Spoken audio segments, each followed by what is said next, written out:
Quand le peuple de Dieu sera-t-il persécuté, le peuple de Dieu, pour devenir une nation, un grand pays, ou une nation sera persécuté, mais quand ils sont peu nombreux, pas assez pour former une nation ou un peuple, alors la persécution est plus rare. Quand le peuple de Dieu devient une nation ou devient un grand pays, il commence très persécuté. Prenons un exemple, l'époque de Mose. Ce moment-là, quand Mose venait de naître, les Israélites, bien qu'aucun roi ne règne encore sur eux, il n'y avait encore personne parmi eux pour régner sur eux en tant que roi. Mais il était déjà devenu un peuple, devenu le peuple d'Israël. Alors ce peuple en Égypte s'est multiplié, et quand la population fut assez nombreuse, ils ont commencé très persécutés. Il est prophétisé dans la Bible que la fin du monde se dire. Durant la période de fer et d'argile, Dieu établira dans les cieux un royaume qui ne sera jamais détruit. Ce royaume ne sera laissé aucune autre nation de la terre, mais appartiendra uniquement au peuple de Dieu. Alors quand le peuple de Dieu deviendra-t-il un royaume? Le livre du prophète Daniel le rapporte ainsi. Ce sera l'époque où les rois régneront ensemble, durant leur règne commun, lorsqu'on arrivera aux pieds et aux orteils de fer et d'argile, que le royaume de Dieu s'élevera. C'est ce moment-là que Dieu établira dans les cieux un royaume qui ne sera jamais détruit. Or, le royaume de fer et d'argile est ce dont parle l'Apocalypse, comme le royaume de la bête 10 cornes.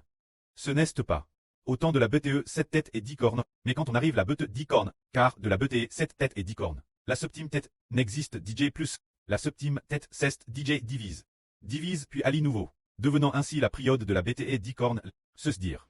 Lorsque la Russie se divisera, puis s'alliera nouveau. La division de la Russie. Ce devrait être, au moment de la division de la Russie se divisera, et puis, se divisera en environ 10 pays, chaque petit pays ayant son propre roi pour le diriger.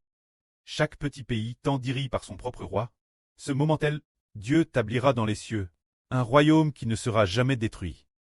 Ce royaume est l'Israël spirituel. Et c'est ce moment-là, l'Israël spirituel. Alors que la Russie se divise et ne cesse d'attaquer les 10 petits pays. En particulier, le petit pays du Sud et le pays du Nord, le pays du Sud et le pays du Nord, cette période d'affrontement continuel est ce dont parle le livre du prophète Daniel. Le roi du Sud attaquera le roi du Nord attaquera le roi du Sud. Ils s'affronteront sans cesse. Pendant environ 10 ans, cette période sera pour l'Israël spirituel. Le temps d'une grande explosion de l'Évangile, une période de grande explosion de l'Évangile. Quand l'Évangile explosera, beaucoup de gens connaissent Dieu, connaissent le Seigneur, connaissent le frère Ashbert, puis environ 10 ans on passe. Une période d'environ 10 ans après la grande explosion. Nous sommes devenus un TRS grand pays, avec une population supérieure, celle de toute la Chine. Voire la population de deux Chines ne serait pas fortement plus nombreuse que la Nêtre. Ce moment-là, justement. La Russie divise tête divise. Depuis PRS de 10 ans, alors est apparu un monarque TRS puissant. Se dire le pays divi. Parmi les 10 petits pays, un pays du Nord, est apparu un monarque doté d'un grand pouvoir. Ce monarque est appelé le grand méchant. Ce grand méchant a alors unifié la Russie. Réunifiant, la Russie divise depuis de nombreuses années. Ainsi, ce grand méchant a attaqué plusieurs pays. Plus tard, il a directement et constamment attaqué le peuple de Dieu. C'est la bête 10 cornes. Écrivons d'abord la bête 7 têtes et 10 cornes. Plus tard, la bête 7 têtes et 10 cornes. Arrive la septième tête, après avoir eu une blessure mortelle. Elles sont toutes devenues la bête 10 cornes. Bien SR, il y a aussi une autre bête, c'est l'anglo-amérique. Apple la bête 2 cornes. Plus tard, c'est la période de la bête 2 cornes et de la bête 10 cornes. Maintenant, de la bête 7 têtes et 10 cornes, il ne reste que 7. La septième tête, après la division, il n'y a plus de bête 7 têtes et 10 cornes. Seulement la bête 10 cornes, car pour la bête 7 têtes et 10 cornes, les 7 régimes précédents n'existent plus. Par exemple, ce que nous appelons l'Empire perse, l'Empire babylonien, l'Empire égyptien, ceci n'existe plus.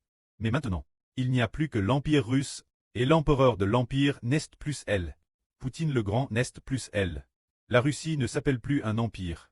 Bien l'affaire de cet empereur sera Hervel, alors la Russie va se diviser. Que la gloire soit auprès et au Seigneur. Amen.